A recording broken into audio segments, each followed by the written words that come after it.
আসসালামু আলাইকুম। আজকের গল্প বৃহৎ চক্ষু, Satyajit Ray. Old court house স্ট্রিটে তার অফিসের যেখানে বসে তুলসীবাবু কাজ করেন তার পাশেই জানালা দিয়ে পশ্চিম আকাশে অনেকখানি দেখা যায়। সেই আকাশে এক বর্ষাকালের সকালে যখন জোড়া রামধনু দেখা দিল, ঠিক তখনই তুলসীবাবুর পাশের টেবিলে বসা জগন্ময় দত্ত পানের পিক ফেলতে জানালার ধারে গিয়ে দাঁড়িয়েছিলেন। আকাশে চোখ পড়তে ভদ্রলোক বাহ বলে তুলসীবাবুকে উদ্দেশ্য করে বললেন, দেখে যান মশাই, এই জিনিস ডেইলি দেখবেন না। তুলসীবাবু উঠে গিয়ে আকাশ পানে চেয়ে বললেন, কিসের কথা বলছেন? কেন, ডাবল রেইনবো। অবাক হয়ে বললেন জগন্ময় বাবু, আপনি কি কালার ব্লাইন্ড নাকি মশাই? তুলসীবাবু জায়গায় ফিরে এলেন। এই জিনিসও কাজ ফেলে উঠে গিয়ে দেখতে হবে? একটার জায়গায় দুটো কেন, 25টা রামধনু উঠলেও তাতে আশ্চর্যের কি আছে জানি না মশাই। লোয়ার সার্কুলার রোডে তো জোড়া গির্জা আছে, তাহলে তো তার সামনে গিয়ে হা করে দাঁড়িয়ে দেখতে হয়। অবাক হবার ক্ষমতাটা সকলের সমান থাকে না ঠিকই, কিন্তু তুলসীবাবুর মধ্যে আদৌ আছে কিনা সে বিষয়ে অনেকেই সন্দেহ প্রকাশ করেন।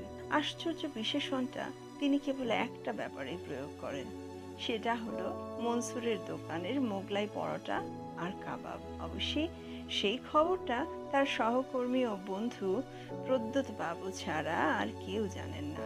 এমনি ধারা লোক বলেই হয়তো দণ্ডকারণ্যের জঙ্গলে কবিরাজি গাছগাছরা খুঁজতে গিয়ে একটা অতিকায় ডিমের সন্ধান পেয়েও তুলসীবাবু অবাক হলেন না। কবিরাজিটা তুলসীবাবু ধরেছেন 15 বছর হলো। বাবা ত্রিলোক্য সেন ছিলেন নামকরা কবিরাজ। তুলসীবাবুর আসল রোজগার আরবথনট কোম্পানির মধ্যপদস্থ কর্মচারী হিসেবে, কিন্তু পৈতৃক পেশাটাকে তিনি সম্পূর্ণ এড়াতে পারেননি। সম্প্রতি ঝোঁকটা একটু বেড়েছে, কারণ কলকাতায় দুজন বিশিষ্ট ব্যক্তি তার ওষুধে আরাম পাওয়ার ফলে তিনি কিঞ্চিত খ্যাতি অর্জন করেছেন। এবার দণ্ডকারণ্যে আসার পেছনেও ছিল কবিরাজি। জগদলপুরের মাইল 30 উত্তরে এক পাহাড়ের গুহায় এক সাধু বাস করেন। তার সন্ধানে নাকি আশ্চর্য ভালো কবিরাজি ওষুধ আছে, এই খবর তুলসীবাবু কাগজে পড়েছেন। বিশেষত রক্তের চাপ কমানোর জন্য একটা ওষুধ আছে যেটা নাকি সর্পগন্ধার চেয়েও ভালো। তুলসীবাবু মাঝে মাঝে ব্লাড প্রেশারে ভোগেন, সর্পগন্ধায় বিশেষ কাজ দেয়নি। আর অ্যালোপ্যাথি, হোমিওপ্যাথি তিনি মানেন না।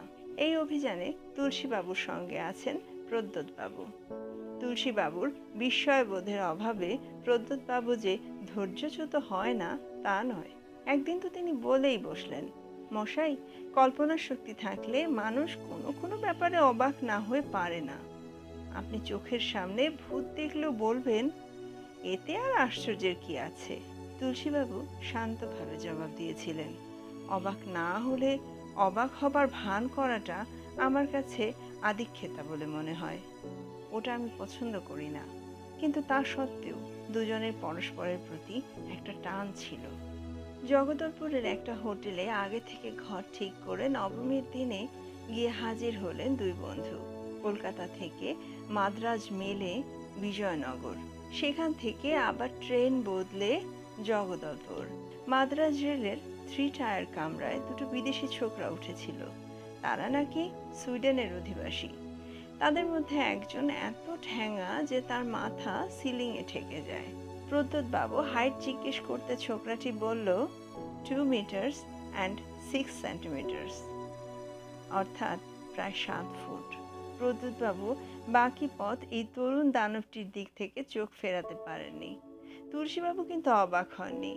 তার মতে ওদের ডায়েটে এমন হওয়াটা নাকি কিছুই আশ্চর্যের না।